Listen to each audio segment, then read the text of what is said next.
اگر کسی شخص کو دعائے قنوت نہیں آتی تو وہ وطر میں ربنا آتینا فی الدنیا یہ والی دعا پڑھ لے، یا پھر 3 مرتبہ اللہم اغفر لی یا ربی اغفر لی پڑھ لے۔ لیکن اسے چاہیے کہ وہ ساتھ ساتھ دعائے قنوت بھی یاد کرے، کیونکہ یہ دعا پڑھنا زیادہ بہتر ہے اور نبی کریم علیہ السلام سے یہ دعا پڑھنا منقول ہے۔ خیر، جب تک یہ دعا یاد نہ ہو تو آپ رب اغفر لی بھی 3 مرتبہ پڑھ سکتے ہیں، اور آپ اللہم ربنا آتینا یہ والی دعا بھی پڑھ سکتے ہیں۔ اب کوئی شخص دعائے قنوت پڑھنا بھول گیا اور وہ رکوع میں چلا گیا، پھر اسے یاد آیا کہ میں نے دعائے قنوت نہیں پڑھی تھی، تو اس کی ایک صورت تو یہ ہے کہ وہ واپس لوٹ آئے، دعائے قنوت پڑھے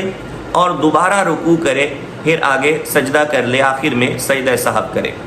اور ایک یہ ہے کہ وہ رکوع سے واپس نہیں لوٹا، دعائے قنوت بھول گیا تھا، اس نے سجدہ بھی کر لیا،